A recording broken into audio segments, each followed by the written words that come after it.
Hello children, तो मैं आज आपको नवीं कक्षा का चौथा पाठ प्रकृति की सीख, पाठ का नाम है प्रकृति की सीख।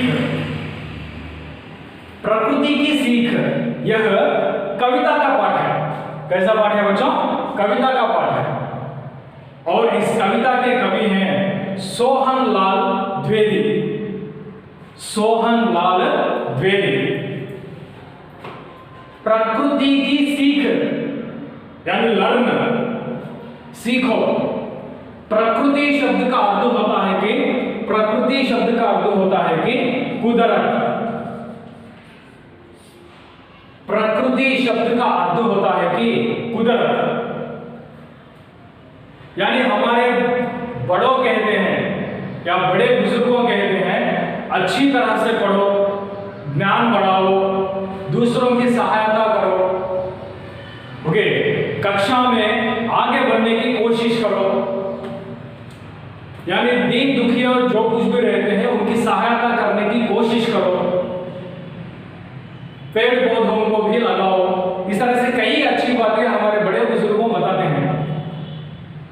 సో అంటే ఏంటంటే ఇక్కడ చూడండి ఏం చెప్పానంటే నేను ప్రకృతికి సీక్ అంటే ఏంటంటే ప్రకృతిని చూసి కూడా మనం నేర్చుకోవాలన్న, ప్రకృతిని చూసి మనం నేర్చుకోవాలి. అంటే ఇప్పుడు మన ఇంట్లో పెద్దవాళ్ళే ఉన్నారు, పెద్దవాళ్ళు మనకు కొన్ని మంచి మాటలు చెప్తారు.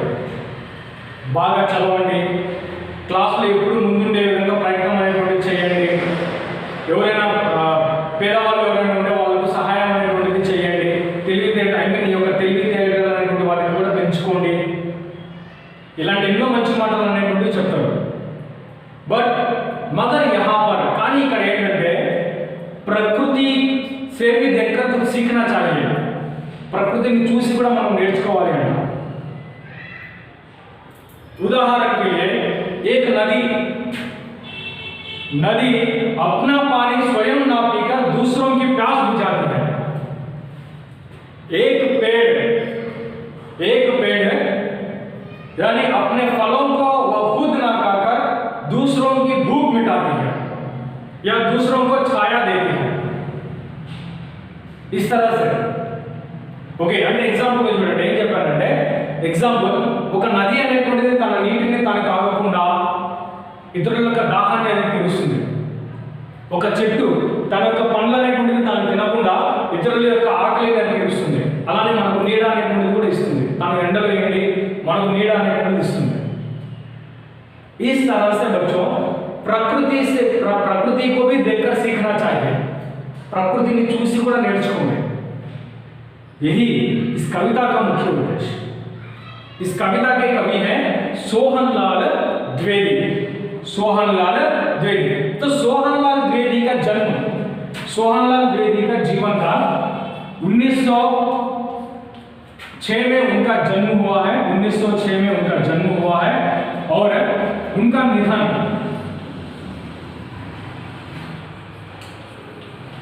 1988. उनका निधन 1988 में 1906 में उनका जन्म हुआ है और 1988 में इनकी मृत्यु हुई है, इनका निधन हुआ है. और इनकी विशेषता है कि यानी इनकी प्रमुख रचना है कि सेवाग्राम. इनकी प्रमुख रचना सेवाग्राम.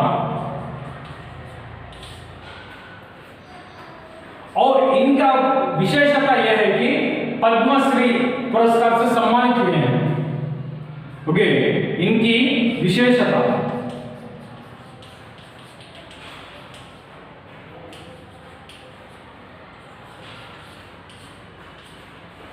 पद्मश्री. इनकी विशेषता यह है कि पद्मश्री से सम्मानित किए गए हैं. इनकी प्रमुख रचना सेवाग्राम. इनका जन्म 1906 में हुआ और इनका निधन 1988 में हुआ.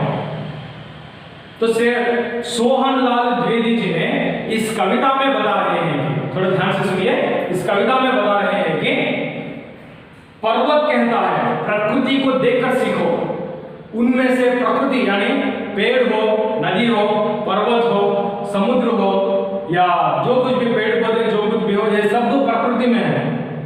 उनमें से सोहनलाल द्विवेदी कहते हैं कि सोहनलाल द्विवेदी ये बोलते हैं, पर्वत कहता है शीश उठाकर तुम भी ऊंचे बन जाओ। पर्वत कहता है शीश उठाकर तुम भी ऊंचे बन जाओ। सागर कहता है लहराकर मन में गहराई लाओ, लहराकर मन में गहराई लाओ। समझ रहे हो क्या कहती है, समझ रहे हो क्या कहती है, उठ उठ गिर गिर तरल तरंग, तरल तरंग, भर लो अपने मन में मीठे मीठे मृदुल उमंग, मीठे मीठे मृदुल उमंग। पृथ्वी कहती धैर्य ना छोड़ो, पृथ्वी कहती धैर्य ना छोड़ो, कितना ही हो सिर पर भार, कितना ही हो सिर पर भार, ढक लो। नभ कहता है फैलो इतना, ढक लो तुम सारा संसार, ढक लो तुम सारा संसार। नभ कहता है फैलो इतना, ढक लो तुम सारा संसार। तो देखिए यहां पर सोहनलाल द्विवेदी ने बताया कि पर्वत, पर्वत शब्द का अर्थ, पर्वत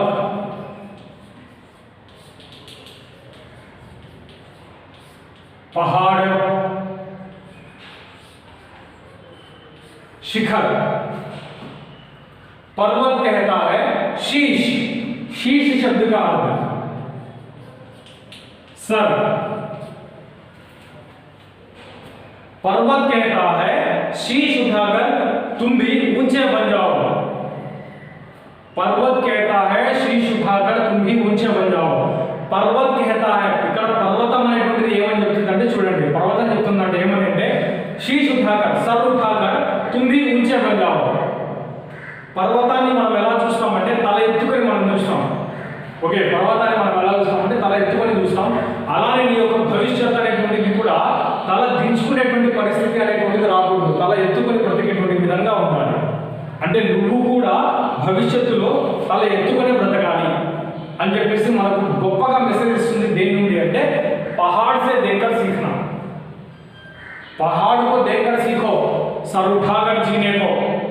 పర్వతాన్ని చూసి నేర్చుకో, తల ఎత్తుకొని బ్రతకడం అంటే ఏంటో, ఓకే, తల దించుకునేటువంటి పరిస్థితి అనేటువంటిది భవిష్యత్తులో రానికుండా చూసుకోమని చెప్పేసి पहाड़, ओके, पर्वत से देखकर सीखना। और उसी तरह से सागर कहता है लहराकर मन में गहराई लाओ। सागर, सागर शब्द का अर्थ, सागर समुद्र, जलधि। सागर कहता है लहराकर मन में गहराई लाओ। समुद्र చెప్తుంది, ఓకే, లహరాకర్ मन में गहराई लाओ। సముద్రం అనేటువంటిది ఎంత లోతుగా ఉంటుందో నీ యొక్క ఆలోచనలు అనేటువంటివి కూడా అంతే లోతుగా ఉండాలి, ఓకే। అంటే నీ యొక్క భవిష్యత్తును నిర్మించుకోవడానికి ఏదైనా గొప్పగా ఆలోచించాలి। సముద్రం అనేది ఎంత లోతుగా ఉంటుందో నీ యొక్క ఆలోచనలు అనేటువంటివి కూడా అంతే మంచిగా లోతుగా ఆలోచించాలి, డీప్గా ఆలోచించాలి, అప్పుడే నువ్వు ఏదైనా చేయగలవు అని చెప్పేసి సముద్రాన్ని చూసి మనం నేర్చుకోవాలంట, ఓకే। పర్వతం చెప్తుంది తల ఎత్తుకొని బ్రతకమని, సముద్రం చెప్తుంది లోతుగా ఆలోచించమని, ఓకే। నువ్వు చేసేది మంచిగా చెడా అనేటువంటిది అలాంటి విషయాలు అనేటువంటివి లోతుగా ఆలోచించాలి। और उसी तरह से समझ रहे हो क्या कहती है, समझ रहे हो क्या कहती है, उठ उठ गिर गिर तरल तरंग। तरल, तरल शब्द का अर्थ होता है कि तरल, तरल शब्द का अर्थ होता है कि लहर, लहर, वेव्स, अलग, ओके। समझ रही हो क्या क्या कहती है, उठ उठ गिर गिर तरल तरंग, भर लो अपने मन में, अपने मन, मन शब्द का अर्थ होता है कि दिल, अपने मन में मीठे मीठे मृदुल, मृदुल शब्द का अर्थ होता है कि कोमल, मृदुल शब्द का अर्थ होता है कि कोमल। ఓకే సో చూడండి ఏమంటున్నారంటే समझ रहे हो ఓకే అర్థమవుతుందా क्या कहती है ఉట్ ఉట్ గిర్ గిర్ తరలు తరలు ఎగిరి పడుతూ ఎగిసి ఎగిసి పడుతున్నటువంటి ఉట్ ఉట్ ఎగిరి ఎగిరి గిర్ గిర్ పడుతూ ఉన్నటువంటి అలలు అనేటువంటివి ఏమంటున్నాయో మీకు అర్థమవుతుందా భర్లో భర్లో అప్నే మన్మే నీ యొక్క మనస్సుని నువ్వు నింపుకో ఎలాంటి ఆలోచనలతో అంటే మృదువైనటువంటి ఆలోచనలతో మంచి ఆలోచనలతో నీ యొక్క మనస్సు అనేటువంటి దాంట్లో నింపుకో మంచి ఆలోచనలతో నీ యొక్క మనస్సులలో నువ్వు నింపుకో చెడు ఆలోచనలు అనేటువంటివి రావద్దు నీ యొక్క మనస్సులో ఎలాంటి ఆలోచనలు ఉండాలంటే సాఫ్ట్ మీటే ఒక మంచివైనటువంటి తీయనైనటువంటి అండ్ చాలా మృదువైనటువంటి ఆలోచనలు అనేటువంటి నీ యొక్క మనస్సులో ఉండాలి ఓకే ఎగిరి ఎగిరి పడుతున్నటువంటి అలలు ఒకసారి మన అలలు అనేటువంటివి పడుతూ ఉంటాయి లేస్తూ ఉంటాయి పడుతూ ఉంటాయి లేస్తూ ఉంటాయి ఈవెన్ ఇన్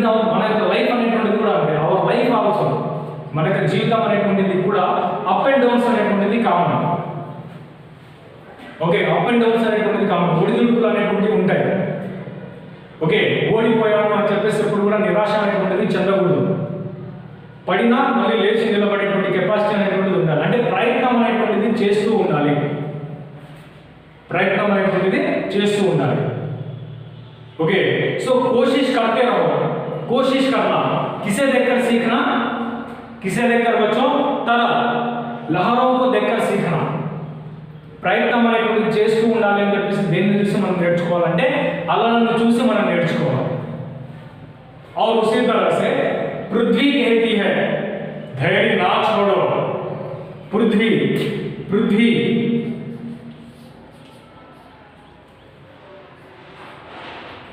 भूमि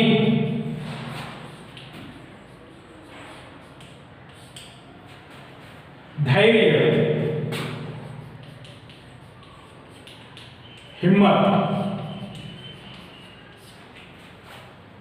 पृथ्वी कहती है धैर्य ना छोड़ो कितना ही हो सिर पर भार भार भार शब्द का अर्थ होता है कि वजन कितना ही हो सिर पर भार సో చూడండి ఏమంటున్నారంటే పృథ్వీ कहती है భూమి చెప్తుంది ధైర్యం నా చూడు ఓకే ధైర్యాన్ని వదలొద్దని నీకు నీ తల మీద ఎన్ని బరువు బాధ్యతలు అనేటువంటివి ఉన్నా నీకు ఎన్ని బరువు బాధ్యతలు అనేటువంటివి ఉన్నా ఐ మీన్ ఎన్ని రెస్పాన్సిబిలిటీస్ అనేటువంటివి నీకున్నా ధైర్యాన్ని వదలొద్దని ओके धैर्य को ना छोड़ो किसे देखकर सीखना बच्चों पृथ्वी को देखकर सीखना कैसे रहना क्या नहीं छोड़ना धैर्य ना छोड़ो कितना ही हो सिर पर भार భూమిని చూసి నువ్వు నేర్చుకో ధైర్యంగా ఉండడం నీ మీద ఎన్ని రెస్పాన్సిబిలిటీస్ అనేటువంటి బరువు బాధ్యతలు అనేవి ఉన్నా కానీ ధైర్యాన్ని వదలొద్దని नभ कहता है नभ शब्द का मतलब नभ आसमान या आकाश नभ कहता है फैलो इतना ढक लो तुम सारा संसार संसार संसार शब्द का अर्थ होता है कि दुनिया दुनिया नभ कहता है फैलो इतना ढक लो तुम सारा संसार ఆకాశం చెప్తుంది నువ్వు ఎంతవరకు స్ప్రెడ్ అవుతావో నువ్వు ఎంతవరకు వ్యాపిస్తావో వ్యాపించు ఐ మీన్ నీ పేరు ప్రఖ్యాతలు అనేటువంటివి ఎంతవరకు అయితే వ్యాపిస్తాయో అంతవరకు వ్యాపించండి ఈ ప్రపంచంలోనే నువ్వు అంటే ఏంటో తెలియాలి ఓకే మనం ఇక్కడ చూసిన ఆకాశం కనిపిస్తుంది ఇంకొక చోటికి వెళ్ళినా ఆకాశం అనేటువంటిది కనిపిస్తుంది అలానే నీ పేరు అనేటువంటిది కూడా నలువైపులా వినిపించాలి ఒక మంచి పేరు అనేటువంటిది తెచ్చుకోవాలి అది మనం ఆకాశాన్ని చూసి మనం నేర్చుకోవాలి इस तरह से सोहनलाल द्विवेदी जी ने प्रकृति पर यानी प्रकृति को देखकर सीखने को कहते हैं प्रकृति को देख को भी सीखो पर्वत कहता है सिर उठाकर जीने को पर्वत कहता है सिर उठाकर जीने को और सागर कहता है यानी गहराई से सोचने को और तरल तरंग कहते हैं ओके तरंग कहते हैं कि तरंग ओके तरंग के लहरें कहते हैं कि अपने मन में मीठे मृदुल उमंग भरने को, अपने मन में मृदुल उमंग भरने को। पृथ्वी कहती है धैर्य ना छोड़ने को। नभ कहता है संसार में एक अच्छा नाम कमाने को।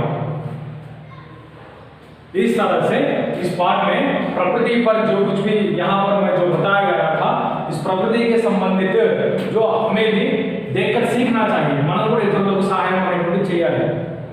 పర్వతాన్ని చూసి తల ఎత్తుకొని బ్రతకడము, సముద్రాన్ని చూసి చాలా మంచిగా ఆలోచించడం, లోతుగా ఆలోచించడము, అలలను అనేటువంటి వాటిని చూసి ప్రయత్నం అనేటువంటిది చేస్తూనే ఉండడము, ఓడిపోకుండా ప్రయత్నం అనేటువంటిది చేస్తూ ఉండడము, భూమిని చూసి ధైర్యాన్ని వదలొద్దని చెప్పడము, ఆకాశాన్ని చూసి నలువైపులా ఒక మంచి పేరు అనేటువంటిది సంపాదించుకోవడం, నలువైపులా నువ్వు అంటే ఏంటో ప్రూవ్ చేసుకోవడం।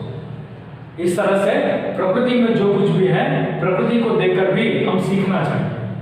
यही इस पाठ का मुख्य उद्देश्य और ये लेसन का मेन कॉन्सेप्ट है।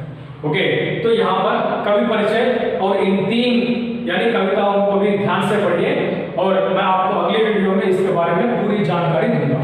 ओके बच्चों, धन्यवाद। దీనికి సంబంధించినటువంటి పూర్తి ఇన్ఫర్మేషన్ అనేటువంటి జాగ్రత్తగా చదవండి, కవి పరిచయం చదవండి, 3 పోయమ్స్ అనేటువంటిది కూడా పర్ఫెక్ట్గా చదవండి। ఓకేనా? Thank you.